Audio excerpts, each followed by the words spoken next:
欢迎收看《关键时刻》，我是钟老和。9月份是习近平的高光时刻，他有上合峰会，还有93的阅兵，这2场里面有非常多他的战友都会来到。你看到，除了普丁之外，莫迪、金正恩通通都会来。但是在这2场的盛会里面，大家却是各怀鬼胎。你看到在上合会的时候，习近平直接喊出来，他说：“我今年内提供86亿台币的无偿援助。什么叫做无偿援助？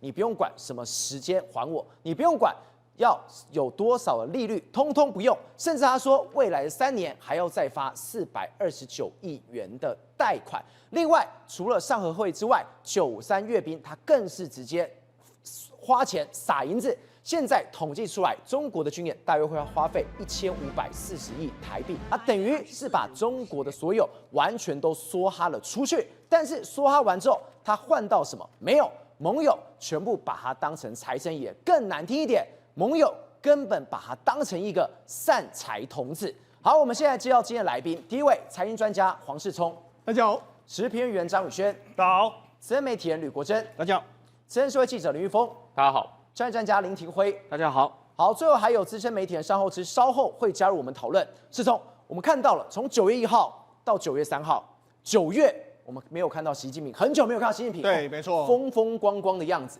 风风光光的样子背后是什么？我才知道一件事情，原来有钱真的是最大的。但是习近平遇到一个最尴尬的事情。当我今天花了这么多钱，今天我花了这么多钱去打点这么多人，今天我花了这么多钱去造了这个事，结果我发现一件事情，这主人不是我吗？怎么风头都被其他人抢尽了？对，没错。对习近平来说，他目前为止内外煎熬。内部来说的话，我们看到中国经济真的不太好。那外面来说，美国对我压迫，那美国一直对我这个贸易压迫之类，对我形成非常大的压力。那这时候呢，我就要找我的朋友来嘛。所以我们就讲什么边缘者联盟？为什么边缘者联盟？这叫边缘者联盟，也就是说，美国现在对付的人嘛，譬如说像普丁，他现在是美国是不是在施压俄乌给我停战？莫迪，最近不是被科50%的关税吗？他对美国非常不爽，他也就来到中国了。那金正恩也是一样啊。金正恩呢，今年还寄望的说，川普能够跟我见面。川普说我要跟他见面，但是问题是川普都没有打电话给我啊。这几个人不约而同就来到了中国。那你说他们为什么要来呢？第一个，因为呢，总是来看看有没有什么好处可以捞一点嘛。他们今天不是来挺习近平的吗？不是，他们是来捞好处的，有油水。我就赶快来了。他们当然都是这样希望。照我跟你讲，普丁为什么要来？第一个当然就是希望说，俄乌战争之后，你多给我一点援助嘛。再来，现在也是川普逼我逼得很紧啊，我用中国当成是一个筹码来跟美国谈判嘛。莫迪又何尝不是这样？莫迪目前为止被美国压迫成这样，他来跟中国讲之后，搞不好把习近平当成一个筹码嘛。那金正恩也是一样，所以大家都这样。难怪印度总理莫迪他一步入上合会会场后，对，第一个给他抱抱的不是习近平，是普丁。对，他们在取暖吗？我跟他讲，其实这里面有非常多有意思。我们看这个画面，第一个莫迪进来，莫迪事实上这一次当然最重要就是要跟习近平见面嘛。但你看他进入这个整体要拍合照的会场里面，第一个跟他见面的是谁？普丁啊。普丁跟他拥抱，热情的拥抱。普丁俨然是他自己是主场。然后后来3个人在那边讲话的时候，你看难得看到普丁啊、莫迪还有中国习近平3个人在那边讲话的这个画面。好，那我跟他讲，Mega 在什么地方？赵你知道吗？接下来不是93要阅兵吗？莫迪他就没有参加阅兵了，他就9月1号来，你会待到9月3号吗？没有，他就不参加。他当时或许会在中国，但是他不参加。参加会换成谁呢？换成是金正恩，还有换成是普丁来到这个地方，然后他们就变成是3巨头要做见面的一个状况。所以说这一次虽然说没有错，习近平用这个金钱攻势把大家都抠来了。但是某些程度来说，你可以看到他们里面还是有一些尔虞我诈。国际的这个场合里面来说，你可以看到说，好像大家都是把习近平当成是一个什么财神爷，当成一个筹码，或许用它来跟美国叫板的一个状况。这个男人太厉害了，普丁他完全把中国当成自己的场子，他在每一个场合见到的每一个人，对，都比中国来的更有意义。没错，像这一次呢，在整个会场出尽风头的人是谁？普丁是普丁，为什么？因为各国元首都跟他见面，你知道他在这个他移动到天津跟北京两个地方嘛，哈，在天津他举行了10多场会谈哦，会谈啊，印度总理莫迪啦、伊朗总统啦，还有土耳其的这个总统啦，都见面了，后都见了这么多人。那样莫迪的见面，对埃尔多安的见面，还有包括跟伊朗总统的这个见面，赵你知道他们在讲什么吗？因为这次呢，他把这个几乎半个国家，上次他去美国的阿拉斯加带的人呢，大部分这次也带去了。所以怎样？这次是说什么？还没做行李，莫迪，我们有什么可以合作啦？然后这个埃尔多安，我们什么可以合作啊？然后这个伊朗，我们什么可以合作？等一下，这样中国也太糗了吧？你在我的土地上，你在跟我讲的是你跟美国怎么合作，然后要拉这些人进来一起赚钱，那我不就是真的是潘娜了吗？应该说他也是希望跟他们合作啦，对不对？那么跟美国的事情来说再说嘛。好，另外一个在北京的时候，你看他跟这个巴基斯坦总理见面啊，跟越南主席见面，跟这个塞尔维亚总统见面，然后跟刚果总统见面，一大堆。你看他整个在天津、在北京两地方的行程里面来说，主场几项，主场习近平啊，习近平都没有他活跃，他马上把所有人都见了一遍，然后就说，我们怎么跟你们合作，双边会谈。他等于是这一次利用习近平把人都抠来的时候，那他收割啊。他收割成果，就是你都把人抠来，我就一次收割，然后我就把俄罗斯的这个大咖全部都带来，我们来做双边的会谈。所以等于是用这一次来说，看能不能多捞一点啊。因为这些国家如果跟他合作，然后他搞不好在俄乌战争里面来说会更有底气，跟美国叫牌嘛。好，所以这就是第一个，就是这个普丁显然他俨然变成是主人的第二个一个状况。再来就是什么莫迪嘛，莫迪这次到中国，你知道莫迪这次到中国去的时候，习近平开心的很。但是问题是我们要看国际政治的时候，你要知道莫迪呢，他不是专程到中国来访问的哦。你知道他之前先去哪里？他先去日本，对，然后再到这个再到中国。那如果假设他也去日本，也去中国，那玩的是什么？两面手法嘛。也就是说，他跟日本一方面，日本跟美国是最强的同盟，对。但是我可能跟美国现在闹得很僵，但是我去见日本啊，那我跟日本，你看他跟日本直播嘛，两个也是很开心，还去做了新干线一大堆，说我们要跟你合作。那照我问你，那你跟中国合作那什么意思？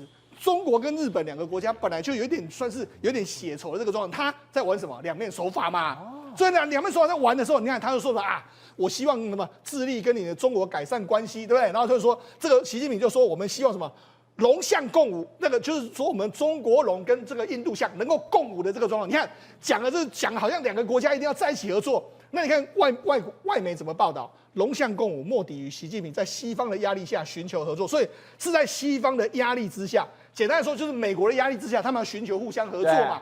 但是赵我问你，两个国家现在虽然说先抛弃争议。他就说边界问题我们就不用在意了，这样一个状况。可是我问你，中国跟印度两个有非常多的矛盾，到现在为止没办法解决嘛。第一个，你看中印的边界，虽然说这次这个习近平说我们不要了，可是你看难保哪一天两个国家要爆发这个边界，这很难讲。第二个什么？中国不是要在雅鲁藏布江盖这个大坝吗？这个大坝一盖下去，对印度这个西北的几个省造成很大的影响啊。印度不是跟他抗议过吗？那他们中国说没有，我们还是照样盖。你觉得这个问题有搁置吗？没有吗？这是根本性的问题，没办法搁置。那这样子怎么龙象共舞那就是嘴巴要这样说嘛，嘴巴说我们两个共舞嘛，对。但是没办法嘛，对。这个目前为止的尴尬局面就是这样。再来说，他们在争夺什么世界工厂啊？世界工厂不是中国就是印度啊，两个国家世界能够有两个世界工厂吗？当然是不可能嘛。所以我就说，他们目前为止有非常多的这个所谓根本的问题没办法解决嘛。包括说，你看莫迪又说什么？你中国跟巴基斯坦那么好，那你要不要解决一下？问题是中国有可能抛弃跟巴基斯坦的合作吗？也不会嘛。所以你就说，他们两个国家之间虽然嘴巴说要寻求合作，但是显然彼此之间有非常多的矛盾存在。好，你就说那你讲的是真还是假？我们先跟大家讲一个状况。第一个，中国，我们知道中国目前为止来说的话，不是有世界工厂之称吗？对。那鸿海或是苹果都想要把这个工厂呢搬到这个印度去。对。那你知道这是媒体的报道？你看，中国阻止苹果出走，鸿海撤源到印度的生产线，恐怕会卡关。你今天想要跑到印度去？对，不可能。对，那我讲不让你跑，从哪里跑？从中国跑嘛。不是中国就是印度嘛，那印度多了就是中国少，那中国少了就是印度多，所以就这样两个国家，我就说两个国家根本就在争夺这个东西。那这是什么意思呢？因为鸿海原本呢要把这个生产线呢从中国搬到印度去，就照你知道他们面临什么局面吗？中国又说不行，你的设备没有我的允许，不能够从你们工厂。我工厂的设备要搬到这个印度去都还不行哎，然后他把所有的中国员工给我扣回来，你只要有中华人民共和国的护照，你都要等啊。所以双方根本就是叠对叠，互相提防的。所以我就说，两个国家就互相在争夺产能，说怎么有可能会突然和好？那没有说短线来说，因为他们两个国家必须要互相的合作对抗中国，所以他说印度莫迪搞不好呢？如果赵我问你。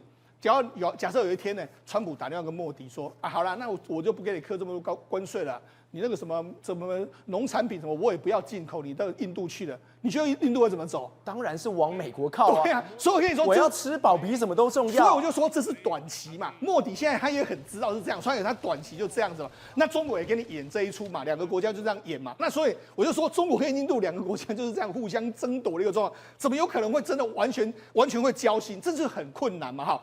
那我为什么讲到说中国的经济不好？因为第一个，中国经济真的虽然股市在走高，但是中国实体经济显然是真的相当糟糕，失业了一大堆。就没有这个时候呢，习近平呢砸钱什么？哎，明明大家都吃不饱，我要砸什么？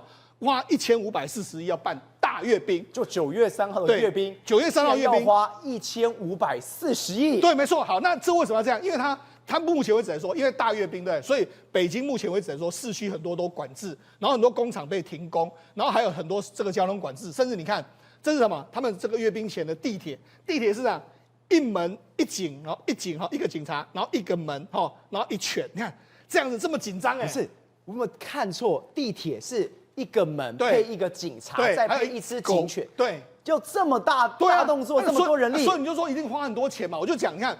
包括总计的军费，包括军费跟补贴是360亿，但人民币，然后折合新台币是1500亿，然后工厂停工，我补贴了大概290亿，然后这个商业的这个营收损失大概是人民币11亿，然后影响人数来说大概是200多万。看错，工厂停工补贴与津贴，对，就为了你阅兵要有蓝天，是，就花了人民币290亿，所以你就知道花了这么多钱啊，花了这么多钱的时候，你就办这个所谓阅兵，但是照你办阅兵之后，办完就没啦。对，那这个有什么用？好了，你可能会获得一张很好的照片，就是打卡什么？习近平站在中间，然后金正恩在旁边，然后包括说像普丁在旁边，就打了这张卡，说哎，我国际关系还是蛮好的啊。可是问题是，这张卡有什么样用处呢？所以我跟他讲，事实上我就说，这就是搞这个所谓金钱外交的一个状况。为什么这样讲？我刚才不是讲嘛，你花了1540亿呢，在这个阅兵上面，但是你看上合会。他说啊，我们对上合会的组织，我们要总投资金额已经超过840亿美金了。那今年会提供20亿人民币的无偿援助，就是你没好瓜，我嘛不爱你回报，我就援助你。然后未来3年再增加银行的这个新增的发放100亿人民币的这个贷款。好，那个还是很大方啊。对。但是你有没有注意到一点？你看中国真的没钱了。为什么没钱？你看我们过去总投资840亿美金。但是你看，他现在给你什么20亿人民币，然后联合贷款100亿人民币，以前是美金哦。我以前的单位，我以前习近平对外呛东西，美金，基本上东西人民币，哎，这就已经少了多少？少了1/5了，所以少了4/5了。所以呢，显然中国是真的没钱，连他自己都说，哎，如果是以前啊。2014年、2015年那时候有习近平有钱的时候，他绝对砸美金嘛。现在没办法，他就变成是这样。那你说，哎，所以我在说来跟你说，那你说那些蒙古来这边要干什么？当然就是争取这个20亿人民币好了，不无小补啦。你要100亿人民币好了，我也来争取看看嘛。所以大家根本就是来中国找财神爷的，就是这样啊，对。所以我才跟你说，目前为止有什么意图呢？所以你看，目前为止，大家你看这一次的93阅兵有非常多人来参加嘛。可是你看，事实上除了普丁。还有金正恩之外事实上其他都没有太多的代表性。当然，很多国家是蛮大的国家，但是其实国际上就说，哎，不然就是你的朋友啊。那你看，相对于之前的93阅兵，这是在2015年之前的93阅兵，你看当时是普丁，当时是朴槿惠来这个地方。那这次呢，朴槿惠换成是金正恩，那你身边的人其实没什么变化啊，只是从南韩变成是北韩。但是如果是南韩更好，因为南韩是美国的盟友嘛。但这一次，哎，人家这个所谓南韩总统不来啊，换成是金正恩啊，所以跟你说这一次你就是砸了那么多钱，但是砸那么多钱之后，之后到底有没有什么用处？我觉得没有错，你砸很多钱，那把场面办得风风光光。但是赵和，我跟你讲，假设有一天呢，这个习近平又那个所谓川普又回来收买这些人的时候，你觉得这些人到时候会倒向谁？倒向美国的几率很大嘛。所以来跟你说，没有错，你办了2场大拜拜，但是其实对你中国实际的帮忙，其实程度并不大。志忠，你刚刚有特别提到一件事情，现在大家都来把中国当作财神爷。对你看到哈萨克等中亚国家、马来西亚等东南亚国家、太平洋诸国也都获得中国在贸易优惠的允诺。对甚至你看哦，金正恩直接开口，刚刚讲今天从南韩换成北韩，来看到这一段，金正恩开口就要1亿美金的无偿援助。没错。那你看，中国用放弃部分的领土争议为条件，正在争取印度总理莫迪到场嘛。所以呢，为了这样，你为了让他们到场举一个阅兵节，照我跟阅兵节不就是个阅兵吗？你这样什么意思呢？对，所以我就跟你讲嘛，你看莫迪也很清楚，莫迪就是我可能要跟美国交好，但是我必须阅兵啊，除非是说你给我土地，对，那你看这个金正恩马上就勾，他要1亿美金所以我跟你讲，所以我在说大家来这边的用意是什么？很简单嘛，想要从你的这个口袋里面把你的钱挖到我的口袋里面来嘛。国珍，我们刚刚特别提到阅兵不能输，上合会不能输，这代表一件事情是什么？习近平非常爱面子，尽管我花大钱把我当财神爷，你们通通都要来。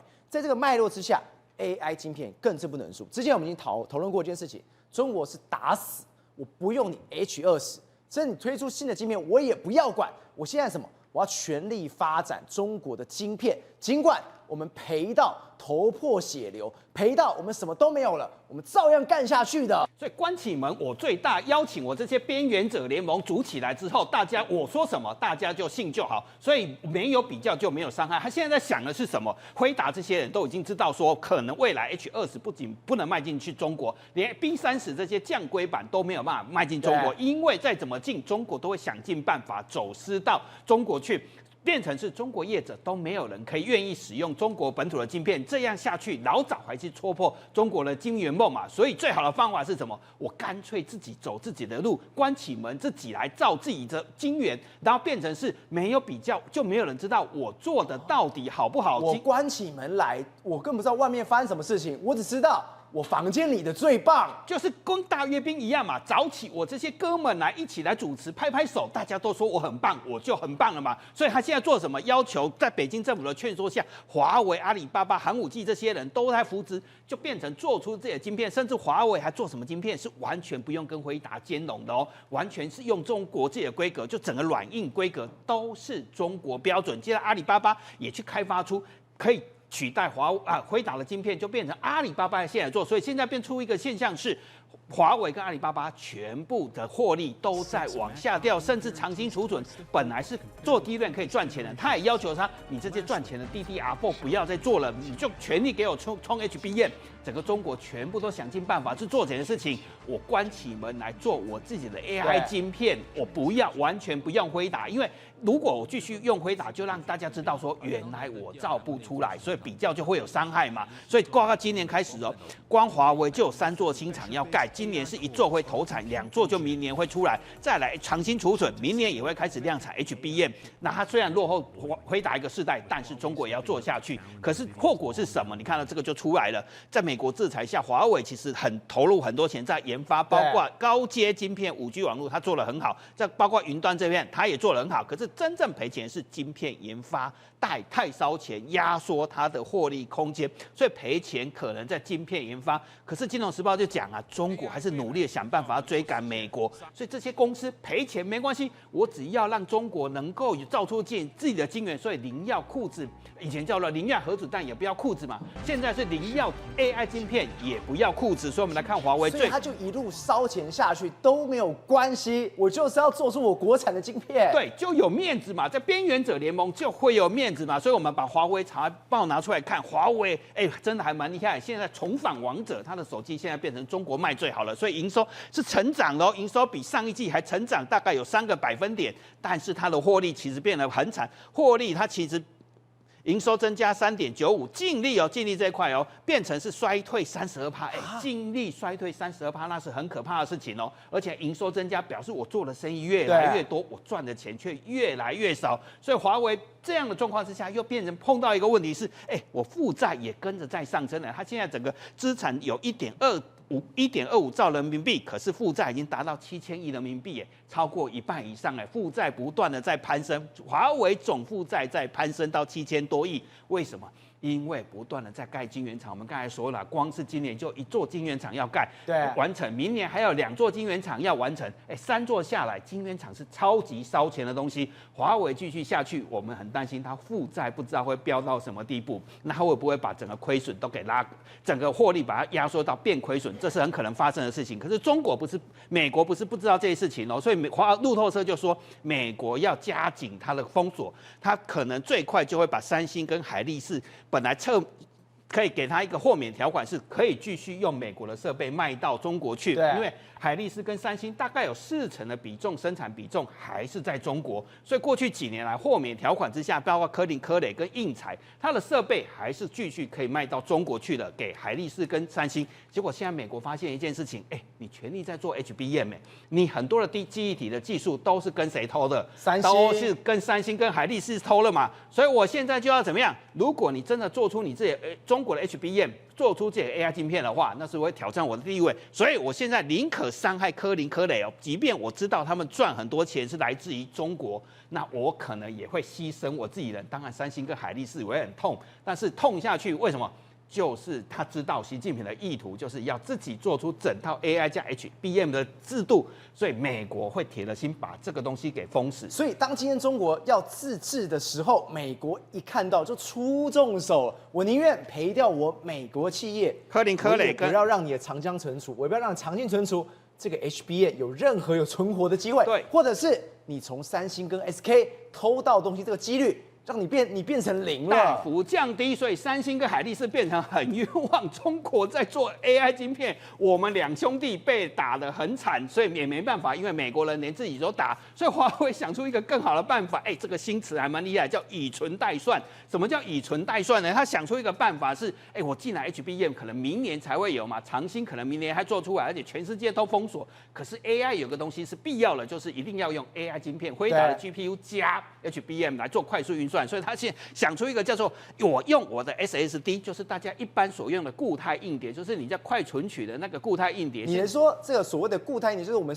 常讲的低槽？对，记忆体的低槽，或者是你可以拔出来的移动式的低槽，那个现在越来越便宜。华为很会做记忆体，长兴也会做过这个东西。那我用这个以存代算，就是我不用 HBM 了，我做不出来，因为美国做不出来嘛。这个东西其实台湾有一家公司叫群联，它就是做 HD 的。他就会做这个东西。我们来告诉你，这个以存代算到底是什么概念呢？群联就讲，这叫平民版的边缘 AI， 因为我没有辉达的晶产值，我买不到辉达的高阶 AI 晶片，我只好用自家的固态硬碟，他自己会做 SSD 嘛，代替 HBM， 然后用常规的绘图卡，那主打的正是低成本的低地端运作大型语言模组。我把这个讲清楚一点，就是我自己去买一个绘图卡，自己搭配我的 SD。什么叫地端？就是我自己在家公司就组一个 AI 出来了。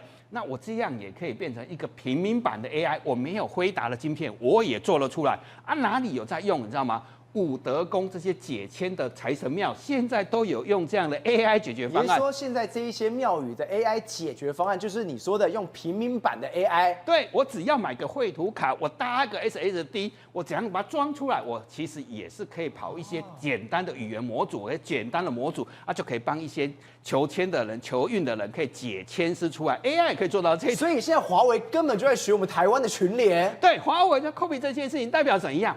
它没有好的 AI 晶片，它没有好的 HBM 嘛，算不出来，它只好用什么？没有晶产值，我只好用平民版的东西来煮出来，那就代表什么？其实不管你信不信，中国信了嘛，反正我自己能做出 AI 嘛，即便低阶版它也要做嘛，代表中国在做什么事情？我不管你信不信，反正我关起门来我最大，我的算力到底到多少？我说了我就算，跟这一场阅兵一模一样，找会来跟我拍手的人，拍手，中国很棒。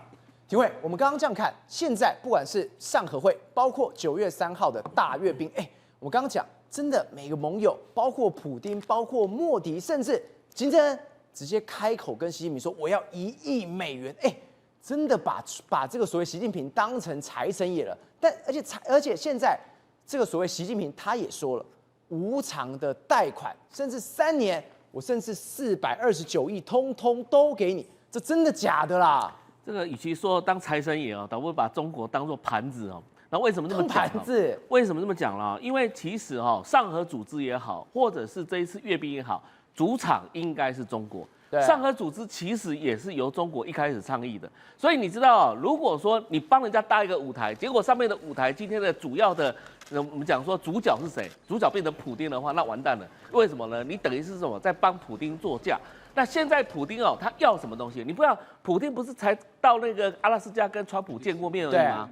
他现在跟川普见面以后，回去之后，你现在好像俄乌战争也还没有处理掉。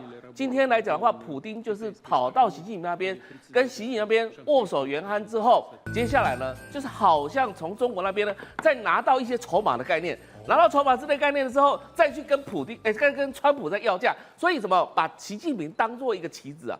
那当做一个什么筹码，去跟川普谈判的一种筹码。我今天来讲的话，我单一谈不行，我拉帮结派。那习近平本来是心里想说，我今天如果邀请他们来的话，我可以壮壮胆啊，就是夜间来吹哨子的壮胆那种概念啊。为什么呢？因为下一个被刁的是我啊，下一个川普要刁我的是我呢。所以我今天来讲的话，赶快把大家好朋友找到北京来，然后在这个地方大家抱团取暖。所以你说今天不管是上合组织在天津举行，在北京的93阅兵，都有一个共同点。这个共同点是什么？没有看到他邀请的26个国家，基本上都是什么？都不是亲西方的，都不是跟美国站在一起的。也就是说，现在我们看到一种现象，什么现象？就是全世界好像分成2个阵营。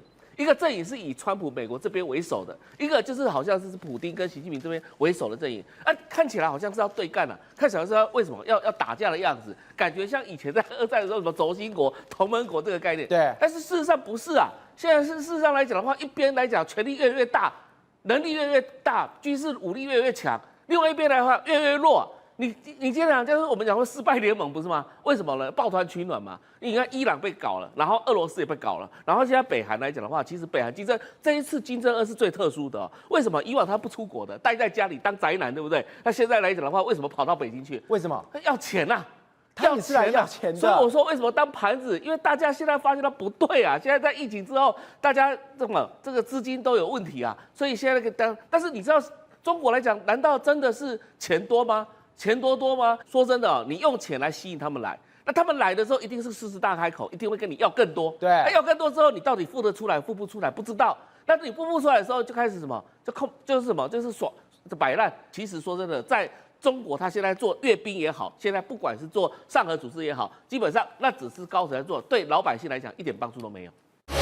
宏观取材，厘清真相，犀利精准，深入剖析，时刻掌握关键新闻时事，不漏接。